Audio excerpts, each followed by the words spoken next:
Oke, di sini saya akan melanjutkan buat RAG Manager untuk bagian ketiga yaitu komponen testing di mana dia bakal tes dan evaluate RAG configurations. Di sini itu dia bakal ambilin komponen tester dan di run. Nah, komponen tester ini dari mana sih? Komponen testernya dari sini dia bakal jalanin run. Di sini dia bakal minta kita untuk memilih dua mode komponen. Pertama itu test all komponen atau enggak tes individual komponen. Kalau misalnya udah nanti dia bakal minta milih 1 sampai 2 LLM for answer terus dia bakal minta kita untuk memilih LLM for generation. Buat LLM for generation itu sebenarnya kita tidak ada melakukan perubahan apapun. Maksudnya masih basic lah, kan ada yang kayak generationnya diapain gitu metodenya. Nah, di sini kita gak apa-apain, tetap kayak default aja, dikasih konteks terus dia bakal generate answer. Nah, terus di sini buat by default tuh kita pakai ChatGPT dan semuanya kita pakai ChatGPT. Nah, di sini itu ada config. Config itu apa? Config itu sebenarnya berasal dari config yang ada di sini, yang dimana dia bakal minta beberapa API key, host, bla bla bla gitu ya. API key buat apa? API key itu biar LLM bisa generate karena kita pakai dari external source, misalnya GPT gitu ya. Oke. Nah, terus ngapain sih? Dia ambil dari mana sih? Dari env, yaitu ada di .env.example. Nanti itu kalau mau jalanin ini harus di copy, di paste, ganti rename jadi API key, terus ininya diisi. Nah, terus nanti dia bakal masuk ke kelas config di sini. Kalau misalkan nggak ketemu, dia bakal raise value error atau jadi error gitu ya. Nah, lanjut kita ke testernya. Nah, di sini tuh pakai GPT ya. Nah, terus di sini di buat evaluasinya pasti pakai GPT. Terus dia bakal suruh kita milih test set. Nah, test set ini terdiri dari 100 soal yang terdapat question dan ground truth-nya. Nah, habis dapat, oh sorry, gue lupa pindahin kameranya. Buat question dan ground truth-nya ini itu sebenarnya di sini kan udah ada question dan ground truth ya. Ada 100 soal yang diambil dari website. Harusnya nanti scrapingnya dijelasin oleh si Vincentius. Terus di sini ada dikasih satu soal doang. Kenapa? Karena di sini kita mau testing apakah si code kita jalan atau enggak. Kalau jangan sampai akhir. Jangan sampai jalan sampai akhir terus error. Kita nggak mau seperti itu. Makanya testing doang. Nah, terus di sini kita ada test mode-nya. Kalau satu komponen dia bakal jalanin test all komponen. Ini intinya dia bakal for loop dari semua strategi yang ada. Dari ke 6 strategi yang ada, dia bakal jalanin semuanya satu per satu di satu PC. Nah, terus di sini kita eh buatlah yang bisa milih individual komponen. Kenapa? Karena nanti kita pakai beberapa PC, terus kita bakal jalanin satu-satu biar langsung dapat hasilnya dengan cepat. Nah, terus di sini kalau misalkan yang individual komponen nanti disuruh milih chunkernya mau semantik atau rekursif, terus kalau DTB-nya bakal disuruh milih Vice atau Kidran. Kalau misalnya strateginya bakal ada 6 ada 5 yang tadi milih strateginya.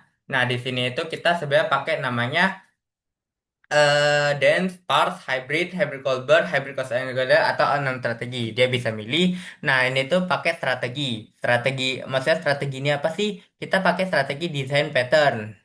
Ya, ini masuk ke bidang lebih ke apa namanya cara ngodingnya doang sih. Nah, ini itu sebenarnya di sini ada strategi di mana strategi ini harus menerima vector store yang di mana dia bakal bisa melakukan search. Terus kalau misalkan query nanti dia bakal melakukan pass. Dia bakal menerima vector search. Ini pass artinya kalau dia cuma pakai ini ya berarti fungsinya belum diimplementasi. Kalau dan search strategi berarti dan database-nya harus bisa dan search seperti itu. Oke, nanti resultnya ada list of search result. Kita balik lagi ke tester. Nah, habis kelar, kan dia suruh milih. Nanti dia bakal jalanin tes individual komponen. Kita ke dalam. Nah, buat tes individual komponen, di dalamnya udah ada chunkers. Ini kan tadi yang tadi ya. Kita milih beberapa chunker atau satu doang. Oke, di sini tuh chunkersnya kalau satu ya udah dia kasih tahu kalau pakai chunkers ini, database ini, strategi ini. Nah, use case sama skip generation sebenarnya udah gak kita pakai ya. Awalnya itu kita ngira kita mau kayak case yang tadi, dimana kita generate answer Terus nanti kalau misalnya kita mau run lagi tinggal answer terus kita evaluasi. Nah, terus ternyata gak jadi. Dan di sini terus kita bisa run selected test. Run selected test ini dia milih ada database cache, strategi map, terus chunker name, chunker. Nah, di sini itu self.create database database. Nah, ini itu cuma nge-return objek ya, objek Vice sama objek Kidran seperti yang tadi. Nah, balik lagi ke tadi mana sih? Nggak bisa balik. Udah sampai nih, dari semua database, dia itu bakal buat databasenya. Dia ambil DB name-nya, misalkan Vice, dia cuma bisa dance. Kalau misalkan bukan Vice, dia bisa semuanya. Oke, terus dari setiap strategi dia bakal ambil objek strateginya, ini objek strateginya berdasarkan namanya, terus dia bakal melakukan test configuration. Nah, test configuration ini ngapain sih? Sebenarnya dia bakal ini generator kelas. Generator kelas nih ngapain sih? Generator kelas nih sebenarnya dia bakal ini kan generator kelasnya ini. Nah, saya generator kelas itu dia bakal panggil ini. Wait, cari dulu mana generator. Nah, nih. Nah, generator ini dia harus menerima vector search LLM-nya dan search strateginya apa. Nah, database itu yang Vice atau Scikit-learn LLM ini berasal dari base LLM. Nah, base LLM ini di mana sih? Base LLM itu di sini, base LLM yang dia menerima model name dan API key. Nah, buat answernya itu di sini LLM ya udah LLM kan harusnya bisa answer dong. Nah, ini buat initialize LLM-nya, jadi per LLM ada initialize LLM dan untuk answernya sendiri itu kita dikasih prompt, dikasih ke modelnya, terus nanti dia bakal coba invoke inputnya. Oke. Nah, info-infonya maksudnya kayak kasih ke LLM-nya lah.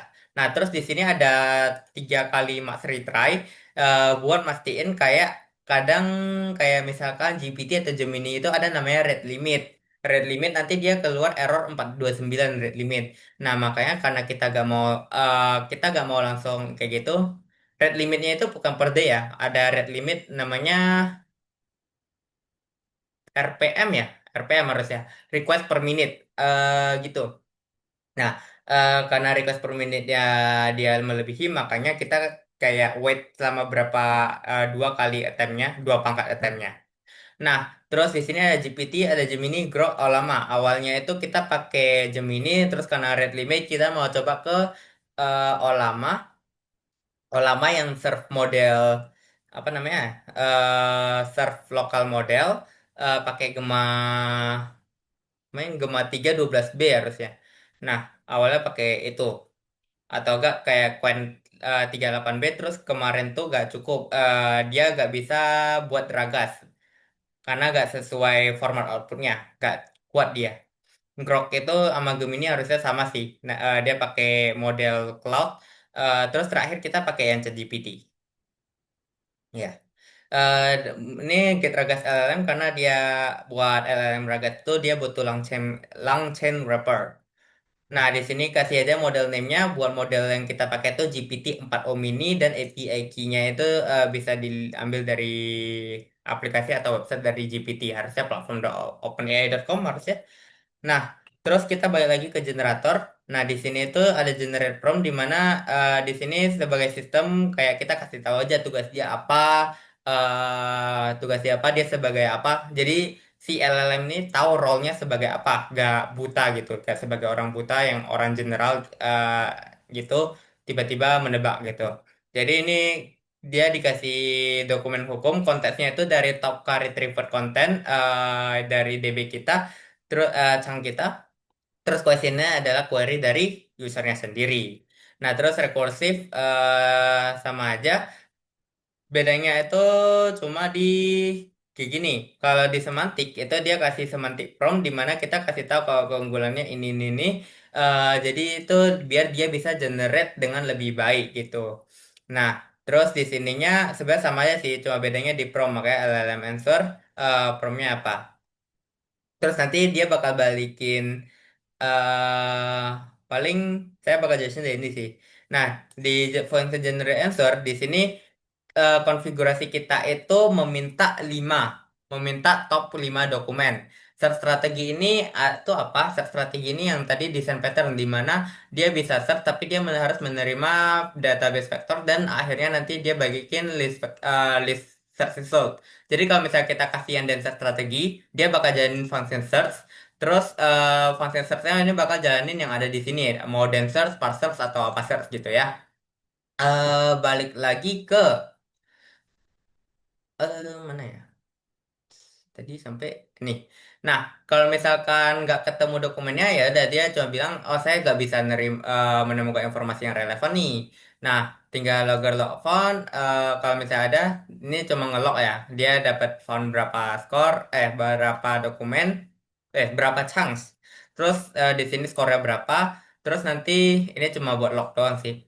Terus ini tinggal di enumerate chunks-nya, terus kasih tahu chunks apa yang didapat, terus nanti bakal di join berdasarkan pakai enter terus pisah berdasarkan chunks-nya. Terus nanti dia bakal jadi semantik prompt-nya, terus dia bakal answer prompt-nya dan dibalikin result-nya. Seperti itu. Terus balikin lagi ke tester ya. Nah, itu buat generator kelasnya. Nah, sekarang kita masuk ke RAG pipeline-nya. Pipeline-nya kayak gimana sih? Nah, pipeline-nya itu seperti ini. Nah, ini. Nah, terus nanti dikasih tahu nih ini buat lognya di mana RAG pipeline-nya pakai database apa, LLM apa, strategi apa, dan generator apa. Kan ada dua tadi ya.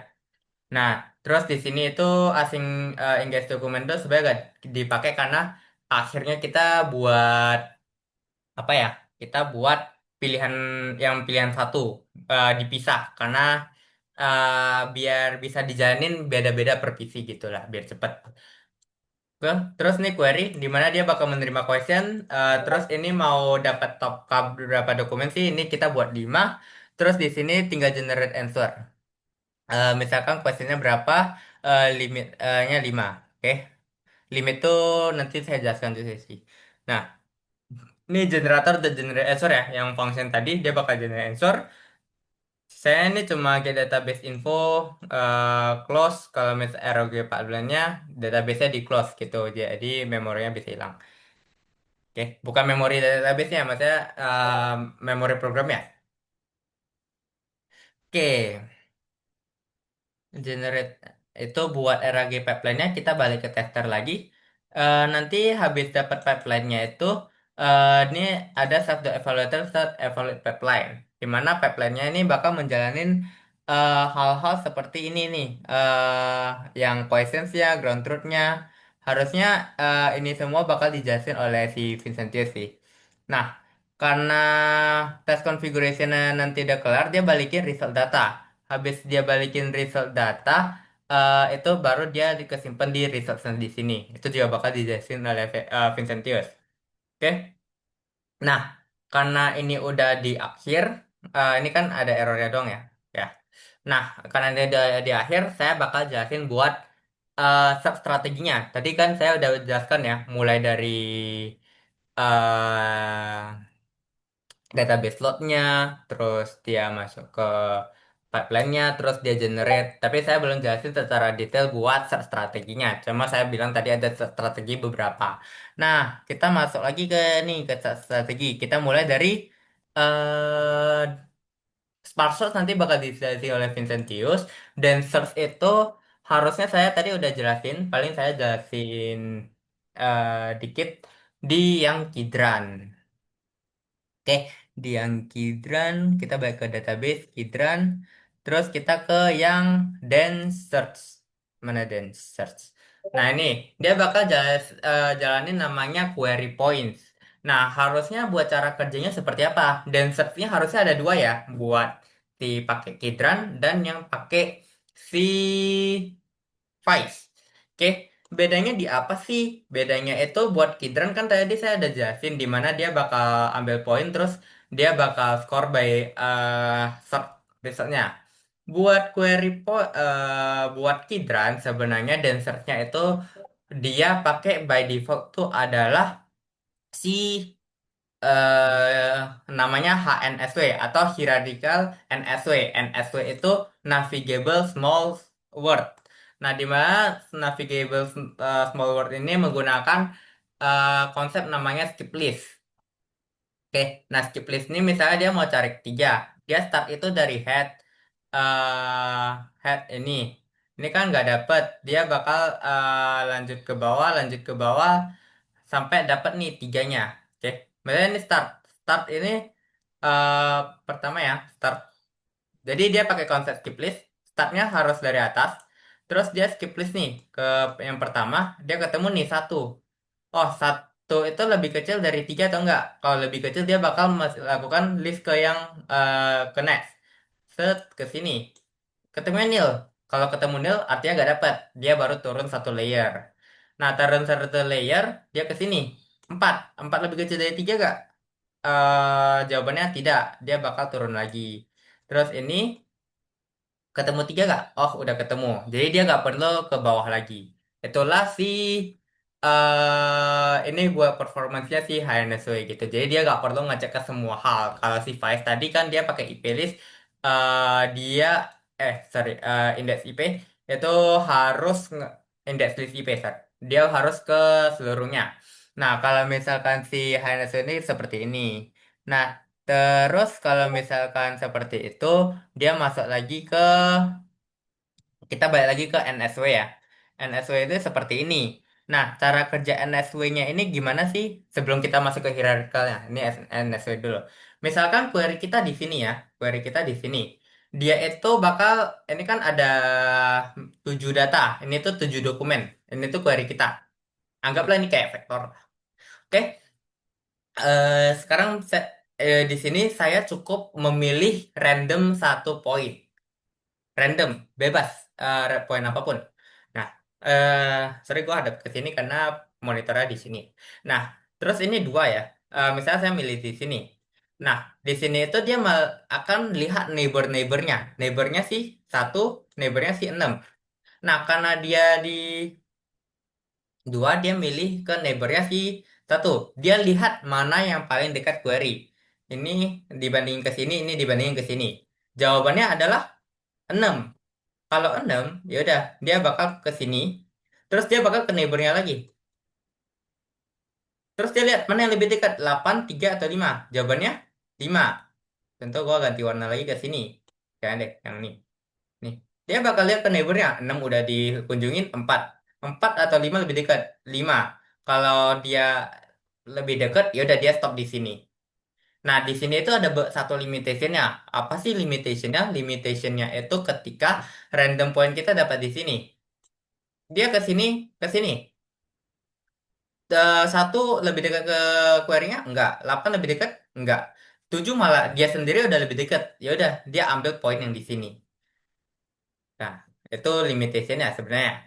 Nah, terus apa nih maksudnya hierarchical navigable small word atau si HNSW?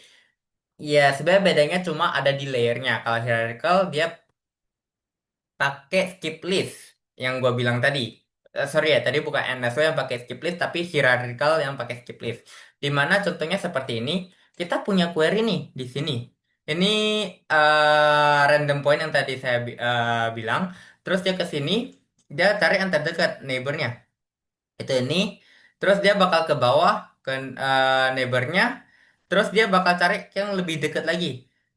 Nih ke yang paling dekat tuh ke sini, terus ke sini dia ke bawah, dia cari lagi yang paling dekat. Oh ternyata ke sini. Ada yang lebih dekat nih dari si query point-nya. Nah, terus dia ke bawah lagi. Oh ini ada yang lebih dekat nih. Ya udah berarti di sini. Seperti itu.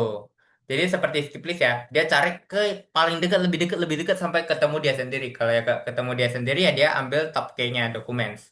Seperti itu buat si dancers. Nanti itu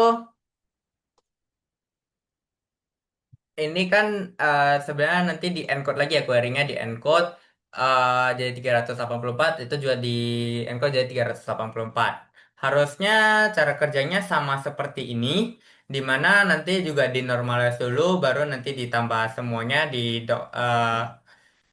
apa sih namanya di dok produk gitu. Terus nanti ada skornya, terus malah dia dapat 5 paling atas. Ini using dance, kenapa? Dance itu tadi kita simpen nih vektor parangnya. Setnya nih, cara dia hitungnya pakai cosine similarity ya. Cara tahu jaraknya. Itu pakai cosine similarity. Limitnya itu kita pakai 5 karena kita mau ambil top 5 dokumen. Collection name-nya ini ya sesuai dengan tadi, terserah kita collection name-nya apa. Nah, itu buat dancers. Parser tadi dijelasin nama Vincentius. Buat hybrid search gimana sih? Hybrid search itu sebenarnya konsepnya adalah di sini konsepnya adalah saya ambil harusnya saya ada tadi copy sih satu. Ini walaupun agak blurry sih, tapi ada lagi ya, kayak gak ada sih. Nah, karena agak blurry, ya sudahlah. Intinya itu di sini ya ini aja deh, yang ini. Nah, hybrid search itu di sini di mana ada user query. Tadi kan ada sparse retrieval, ada dense retrieval. Dari resultnya itu kita ambil pakai multiplier, di mana awalnya buat ini preface ya, artinya dia ambil dulu ininya. Dia ambil initial limit. Initial limit itu dari limit dari multiplayer. Kalau kita ambil top 5 dokumen, maka dia bakal dikali dengan 3 15. Artinya apa? Artinya dia ambil 15 dokumen secara top 15 dokumen secara sparse retrieval dan top 15 dokumen secara dense retrieval. Terus dia masuk ke namanya fusion query, fusion query atau RRF, reciprocal rank fusion ini sebagai fusion query-nya. Rumusnya itu sigma seper harusnya ini rumusnya itu adalah saya simpen dulu ya. Oh ini nih. Nah, sigma seper K tambah rank D, R. Nah, K ini adalah konstanta ya. Di sini konstanta yang dipakai sebenarnya eh, katanya by default itu adalah 60 ya. 60 gunanya buat apa? Gunanya itu sebenarnya di sini tuh RRF tuh gak peduli skor numeriknya, skor dari search-nya berapa, yang penting itu rank-nya berapa di hasil pencarian tersebut. Seperti itu. Nah, terus lanjutannya, kenapa tadi ada konstanta? Dia itu minimin dampak yang berada di peringkat rendah biar gak merusak nilainya. Nah, D itu apa? D itu dokumennya, R itu adalah hasil pencariannya. Maksudnya apa? Rank D, R. Artinya dokumen ini di hasil pencarian sparse itu di ranking berapa sih? Nah, seperti itu. Nah, contohnya ini ada dokumen peringkat di sparse, peringkat di dense. Ini dokumen A itu dapat satu di sparse, dapat tiga di dense. Sedangkan dokumen B itu dapat dua di sparse dan satu di dance. Datanya dokumen C itu 5 dan di dance tuh gak masuk malah. Oke, nah kayak gini tuh cara RRF-nya gimana? Jadi 1/60. Jadi 1/60 tambah satu ditambah dengan 1/60 tambah 3. Terus 1/60 tambah 2 tambah 1/60 tambah satu. Secara logically dari angka kita udah bisa lihat 1/63 pasti lebih rendah daripada 1/62. Otomatis dokumen B itu malah jadi peringkat satu, ini jadi peringkat satu, ini jadi peringkat dua, dan ini jadi peringkat tiga. Jadi itu dia peduli terhadap dokumen yang sering di paling atas di setiap search-nya. Mau di sparse atau di dense dia harus di atas baru dia jadi paling atas. Oke. Jadi lu kalau misalnya kayak gini ada satu ada tiga tapi satu aja 1,2 ya pasti 1,2-nya naik tuh. Nah itulah si hybrid search ya si hybrid search. Kita udah sampai ke fase yang di sini. Hybrid search tuh segini. Nah Terus di sini initial limitnya tadi 15 15, jadi ambil sparse 15 dan 15 terus re-rank, terus ambil maksimal 5 di top 5-nya. Nah, dapatlah hybrid search-nya. Kelar. Oke, itu buat hybrid search-nya. Oke, terus buat re-rankingnya. Re-rankingnya itu tadi ada Colbert dan cross encoder. Nah, eh, paling gua bakal jelasin buat cross encoder dulu ya, biar nanti Colbertnya itu lebih nge gitu. Nah, buat cost encoder sendiri, di sini itu limitnya 5, initial multipliernya 5. Nah, untuk pertama kali di fetch, buat hybrid search-nya itu, dia bakal melakukan hybrid search 5 kali 5 atau 25. Oke? Jadi dia bakal mengambilin 25 dari hybrid search. Jadi kalau kita lihat ini hasil fusion teksnya ini ada 25 dokumen. Nah, habis 25 dokumen, dia itu bakal hit dari setiap dokumennya dia ambil full text-nya, terus bakal di re-rank skornya antara query dengan dokumennya. Maksudnya ini apa? Maksudnya ini itu re-rank skornya itu adalah gue bakal jelasin buat cross encoder dan bedanya dengan B encodernya dulu. Nah, kalau B encoder itu dia bakal ini contoh input ya. Ini input B. Sorry. Oke. Buat B encoder yang satu sequence A, sequence B. Input dan query. Sorry, query dan dokumen.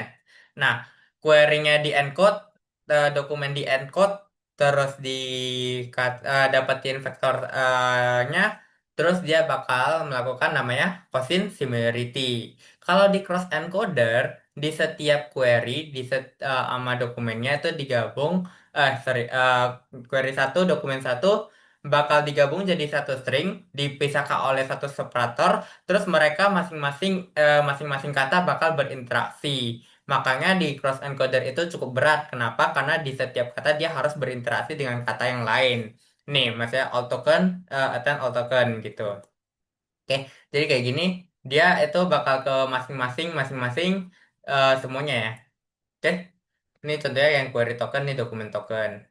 Nah, dengan dia harus apa namanya? eh memastikan satu ke satu itu pasti cukup berat dan prosesnya lama. Makanya itu kenapa adanya ini. Artinya kita gak bisa cross encoder semuanya. Makanya dia itu normalnya itu ada di tahap 2. Dia gak mungkin bisa aja di tahap 1, tapi sangat berat. Karena gimana? Masa lu cross encoder satu-satu lu punya 5.000 dokumen, lu cross encoder 50 dokumen. Kan berat banget dimana dia bakal nge-attend satu token. Wah, panjang banget. Nah, makanya cross encoder itu dipakai di stage 2 di mana kita hybrid search dulu, terus ambil beberapa dokumen, terus kita cross encoder, re-rank, re-ranking dia gitu ya. Oke, nah seperti itu buat cross encoder. Cross encoder yang kita pakai itu pakai namanya eh Gina AI, Gina Re-ranker V2 Base Multilingual. Nah, itu dia punya vektor 768 di mana dia sama kayak base ya. Jadi bakal dilakuin positional encoding dan lain-lain. Seperti itu. Yang udah gua jelasin ketika di database loading. Intinya itu bedanya itu cuma ada di sini di mana dia bakal melakukan namanya self attention di mana all token attends all token. Seperti itu. Nah, terus balik lagi ke code yang tadi. Nah, nanti di setia itu nanti di re-rank, rankingnya itu bakal di-sort berdasarkan yang paling gede. Nah, terus nanti kita cuma ambil limit 5, dia ambil 5 doang. Seperti itu. Nah, lanjut. itu buat si cross encoder ya. Oke, cross encoder di mana bedanya itu dia harus token masing-masing token harus ke token yang lain gitu. Seperti itu. Paling nextnya gue bakal jelasin ke ini udah. Oh, Colbert terakhir ya. Nah, harusnya buat hybrid search ke Colbert itu kita memerlukan seperti ini. Oke, jadi buat limitnya itu 5, initial multipliernya 5. Jadi berarti 5 kali 5 itu 25. Dia bakal melakukan prefetch dulu. Ini hybrid search sebesar 25 dokumen. Sama kayak tadi ya. Ini di hybrid search dia bakal return 25 dokumen terus lakuin Colbert. Nah, Colbert ini mana sih? Kok hilang? Oh ini. Eh, ini atas. Nah, ini dia ambil 25 dokumen tuh, dia ambil 5 dokumen dengan re-ranking menggunakan Colbert. Nah, sekarang saya harus jelasin untuk Colbert. Colbert kepanjangannya apa sih? Contextualized Late Interaction Overbird. Yaitu re-ranker yang sebenarnya dia lebih ringan daripada cross encoder. Kenapa sih bisa dibilang lebih ringan? Karena si Colbert itu dia bukan lakuin pooling tapi dia hasilin satu vektor per token. Makanya makanya ya di sini kita lihat ya ke atas ini ada late interaction. Nah, gue bakal jelasin nih untuk late interaction di sini. Tadi kan gue gak sempet jelasin ya. Nah, late interaction di sini size-nya itu adalah vektor size yang dihasilkan oleh Colbert-nya, yaitu sebesar 128 karena kita pakai Gina Colbert V2. Bedanya sama eh Gina beda Gina Colbert V2 sama Colbert V2 itu di sini dia bisa Indo ya, bisa Indonesia. Nah, terus distance-nya itu pakai cosine similarity dan di sini ada namanya multi-vector config atau pakai maksim. Nah, kenapa sih ada multi-vector config? Karena di sini itu di setiap kata di dokumen dia bakal hasilin satu sorry bukan satu kata di satu token itu bakal hasilin satu vektor. Makanya di sini kita pakai multi vector config. Terus HNSW config itu kita bikin M-nya jadi nol atau layer nol karena kita mau maksimalin si late interaction ini makanya kita matiin si HNSW-nya. Mau memaksimalkan fitur Colbert lah. Kalau itu kan HNSW nanti dia jadi ada beberapa dokumen yang nggak dapat. Nah, terus kenapa namanya late interaction? Kenapa? Kalau lihat dari cross encoder itu query sama dokumen digabung secara bersama baru attend to attend semua.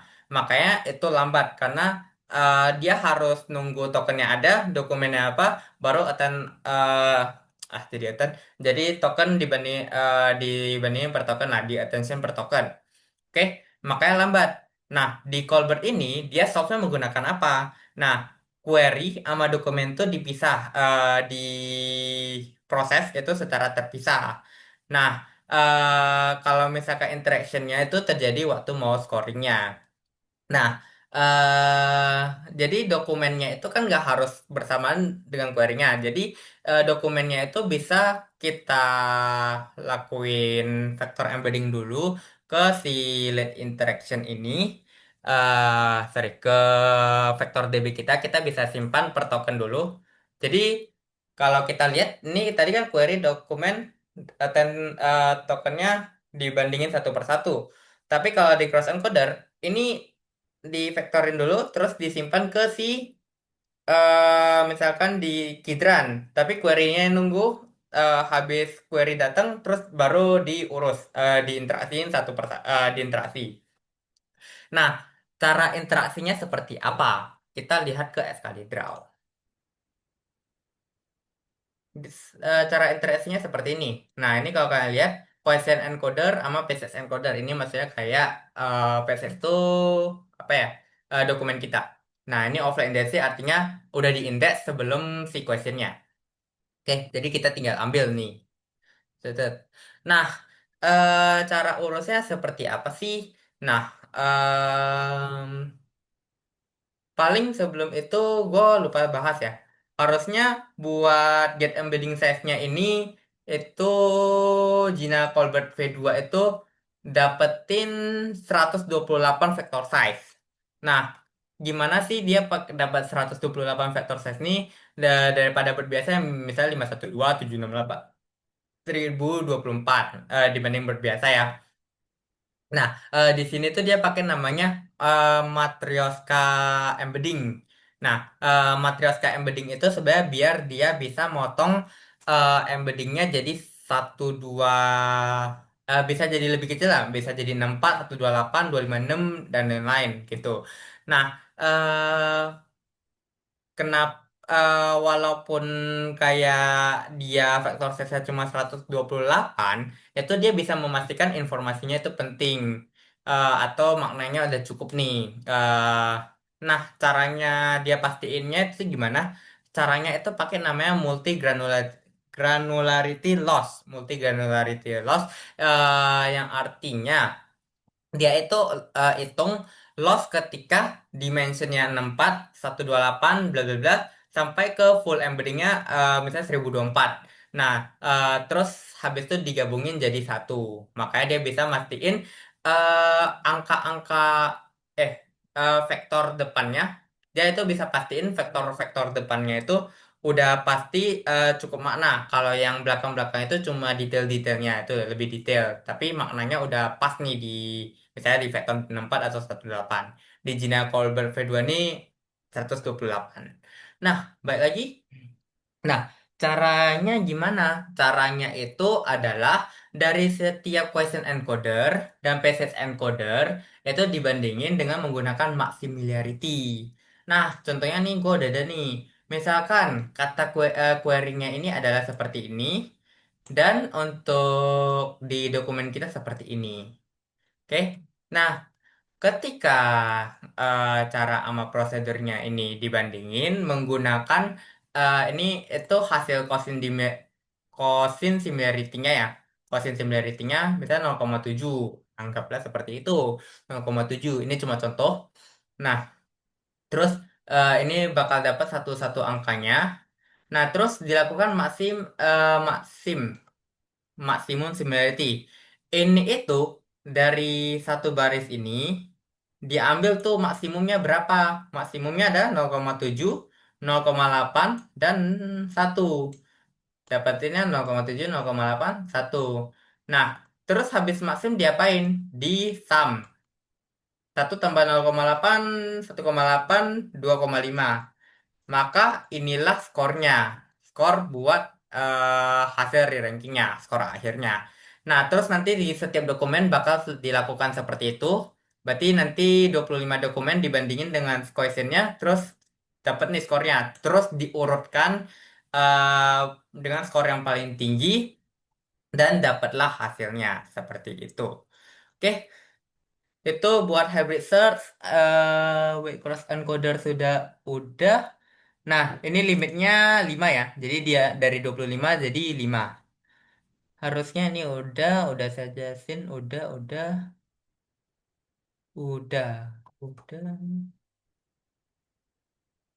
Oke, jadi buat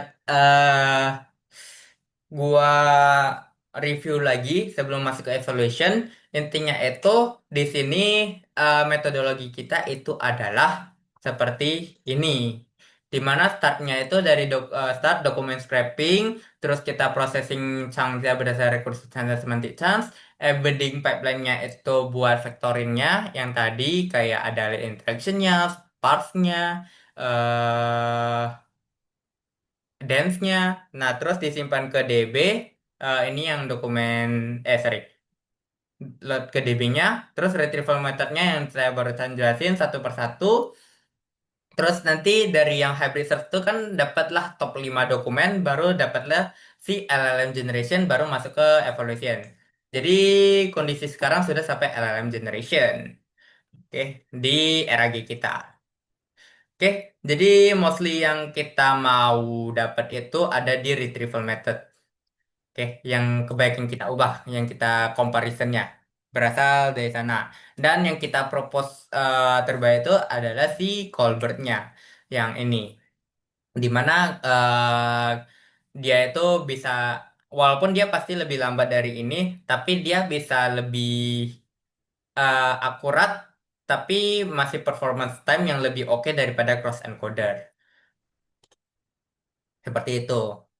Jadi nanti flow-nya itu adalah user query, dia bakal ambil dari DB, retrieve dari DB, secara sparse, retrieval, terus diffusion state, terus di re-ranking, terus dapatlah top 5, terus dimasukin ke GPT, GPT dikasih konteksnya, dikasih ini dikasih ke sini, user query juga dikasih ke sini, terus dia dapetin resultnya, result, responsnya, sorry, respons, dikasih ke Ragas. Kalau misalkan user beneran ya udah dikasih lihat resultnya ke si usernya sendiri. Seperti itu. Terima kasih sudah mendengarkan untuk bagian retrieval method. Terima kasih.